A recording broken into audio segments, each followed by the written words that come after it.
Cancer, welcome to March. So, Mars, the planet of action, went direct in your sign on February 23rd. So, that's going to be a little smoother energy for you. You kind of had Mars like going back and forth over your sign. So, whether that's your sun in Cancer, your rising sign in Cancer, your moon in Cancer, Mars was kind of hanging out there. And Mars, it's not in its best position in your sign because Mars wants to move forward so fast, and Cancer, you like to kind of take it slow and feel things out. So I think you're going to start feeling better without that going back and forth over you. Now, you also have a trine going on, a positive aspect, positive triangle with all the planets in Pisces. So that's been going on for a while too, although it's a lot of water and it's just easy for things to get really emotional and just really watery. Okay. So you're going to start feeling better as those planets start to move into Aries, although Aries will square you, which is not considered the easiest aspect, but I think the shift will make you feel better. So already we have Venus headed into Aries, we have Mercury heading into Aries, and we have Neptune heading there later in the month. You're going to have to be really careful about miscommunications during the Mercury retrograde. Mercury is going to be going from Aries back into Pisces, back into Aries again. So just be careful, take it slow. We know that the Aries new moon will be squaring you also, and we know that new moon comes in at the end of the month on the 29th, and it's also a solar eclipse that can bring you gifts. So make sure you really pay attention to that purging, that work that we need to do on the 14th of the month with the lunar eclipse and the full moon in Virgo. So do the cleanup work so that your gifts can flow in on the 29th during the Aries new moon. All right, Cancer. So we're going to work with this beautiful chart here, the 12 houses of the zodiac. We're going to pick a card for each house for you for this month of March and see what you need to know. I'm going to put one card in the middle. This is going to be your theme card. I haven't looked at them yet. I'm shuffling up the Green Witch Tarot here, and let's see what you get for your theme card. All right, you've got the Nine of Wands.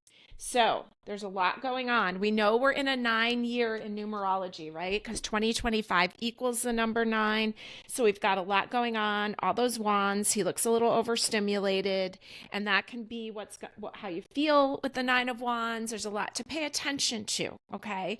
And there's going to be a lot of planets in this fire sign of Aries soon. So there's going to be a lot more clarity, and you're going to be able to see the things that you need to give attention to. Okay, now I'm going to put a card in each one of your houses and see what you need to know this month. Okay, Cancer, we're starting off with the first house. This is Aries house. This is the house of your childhood. This is like the brain, the head, the development of the mind.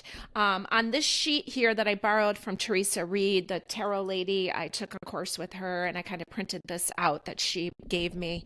It says on the sheet, your physical body and your public image. I think more of the second house is your physical body, but I do think of your public image because the first house is the house of I am. So I am has a lot to do with like rebranding yourself. This is who I am. So for your first house, you have the Three of Cups, the Three of Visions here from the beautiful Forest of Enchantment Tarot.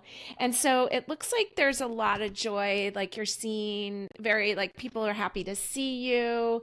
There's a lot of fun going on there. It's not a bad way to start off the reading. Three of Cups, you're a water sign, Cancer, and so it just shows a lot of like-minded people around you. Now, the second house. This is the house of money, of values, of anything important. This is a Venus house associated with the sign of Taurus, okay? And you have the Nine of Challenges here.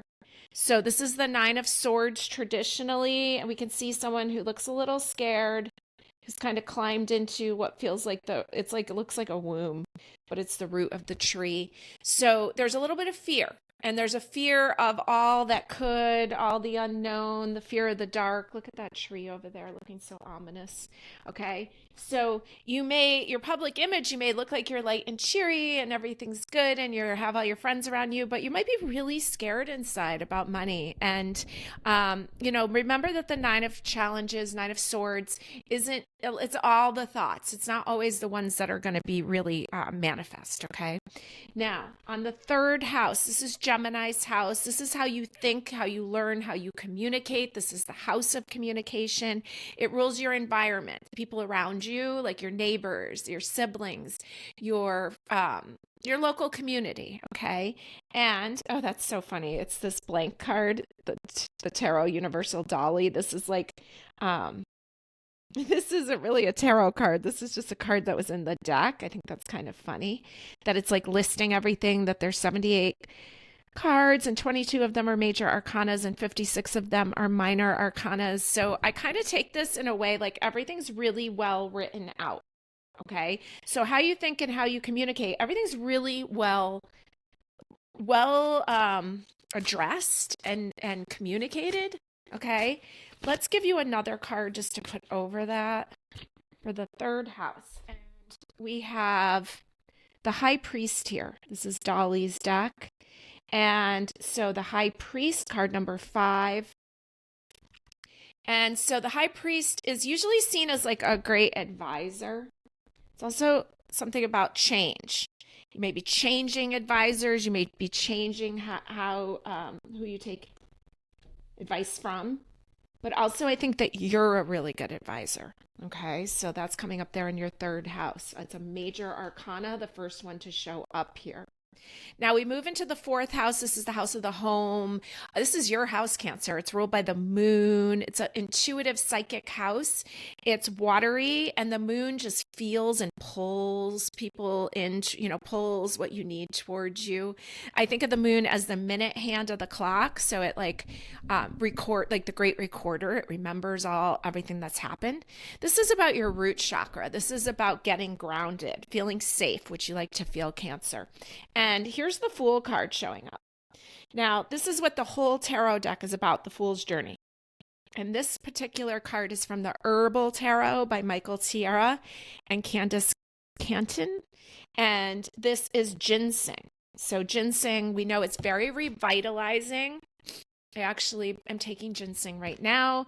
My naturopath, Dr. Z, recommended it to me. And if you go on our website, tarotintime.com, THYME, you'll see Dr. Z on there. He's a great naturopath and he's available for only $99. He does tongue diagnosis over Zoom. You just send him pictures of your tongue and he can actually tell you where there's stagnation, what plants you need. And ginseng was one of the ones for me. Okay. So it's interesting that that's coming up right now because ginseng revitalizes and it helps like with adrenal fatigue. And so the Fool card is showing up in the house of your home. We see some fresh energy. You may even be heading out on a trip, and we see something about revitalizing, taking some new risks, going into some new territory. All right, now the fifth house is Leo's house. It's a house of fun, creativity, romance, and it's associated with the joy of the child's heart. And we've got the Three of Swords showing up there. All right, another Dolly card, very dramatic as Dolly often is. Looks like it's like a sword. They're like stabbing some like creature. I don't know what kind of creature that is, but it's all very dramatic, okay? And Leo, we know you can be very dramatic, okay? So it almost has a theatrical performance to it.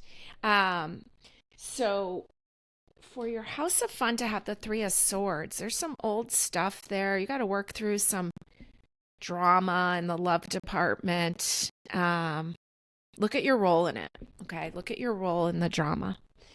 Now, sixth house, Virgo's house, health, wellness, routines, habits, mental health. It's a house of like your day job. And you've got the Five of Cups here. Five of Cups. This is a famous painting. I'm going to look it up for you. We know five is a number of change, right? And we know that cups is emotions. So we have some kind of change of emotions going on that's going to affect your health and well-being. And maybe some of it is stepping away from that old storyline of the Three of Swords there. This is a Claude Monet painting, and it says, other painters paint a bridge, a house, a boat.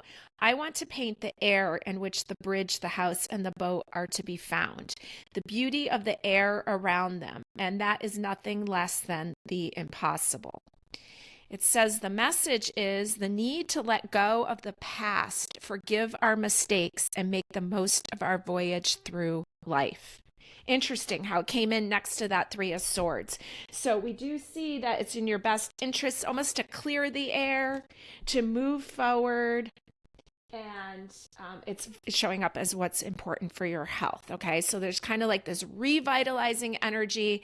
You know, I'm not an herbalist. I can't tell you to take ginseng, but I would do some research and see if ginseng is right for you. Now we move into the house of Libra's house of relationships. On this sheet, it says legal issues.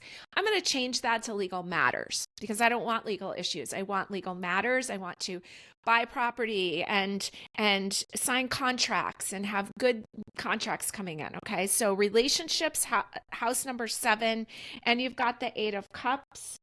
And this plant is gravel root, which I'm not familiar with.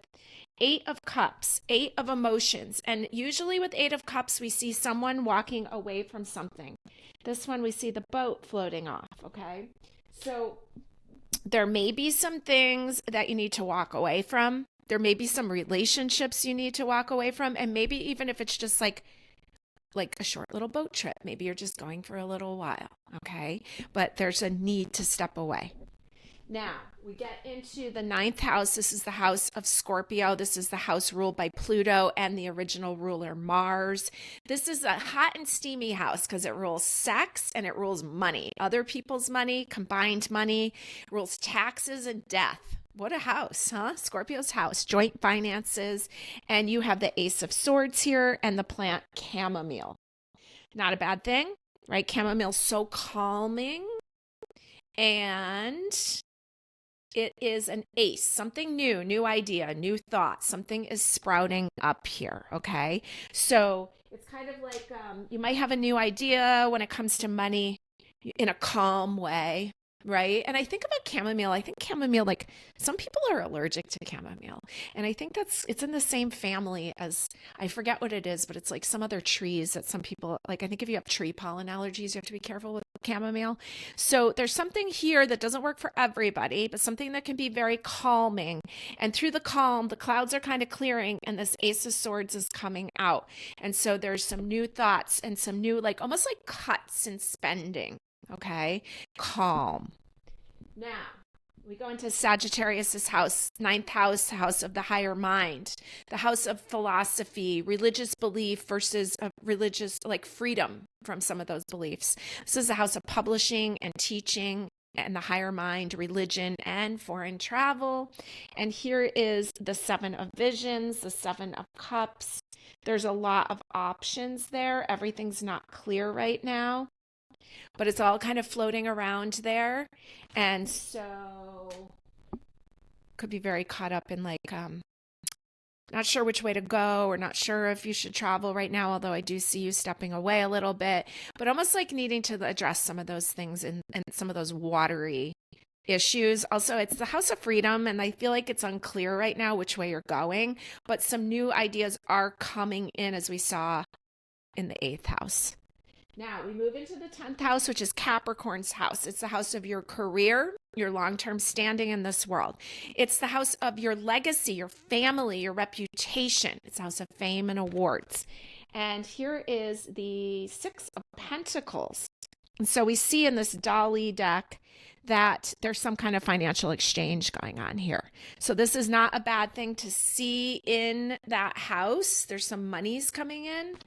Although it may be that you're borrowing from one person to pay something else, but there is monies coming, okay? Now into the 11th house, which is Aquarius's house. It's the house of your hopes and dreams and your goals and your social life and your friends. And here is the Emperor. I do not know this plant. It says, how do you even pronounce that? Atractylides, Atractylodes. All right, well, it's an interesting plant, but it's the Emperor. And the Emperor's the boss. The Emperor's Aries energy, okay? And he makes decisions for the whole empire, so he doesn't necessarily rush into it. And so you don't want to rush into big decisions about the bigger picture right now. It's almost asking you to pause and take it all in and ponder it, okay? As we go into your 12th house, which is Pisces house, the house of the undoing, breaking old karma. It rules secrets, but it also rules retreating back and away, okay? It rules drugs and alcohol, rules meditation, all these watery things. Here is the Two of Visions. And so there's very compatible energy here, like-minded people, almost like confiding in a good friend, because this is the house of secrets. So you may want to find someone that you can really turn to through this time. So I know it's a little bit of a nerve-wracking time. It looks like there's a lot of worry and there's a lot of overstimulation. But I see you moving past this, okay? I really do. Now, I'm going to roll some dice for you. We've got Mars in the sign of Gemini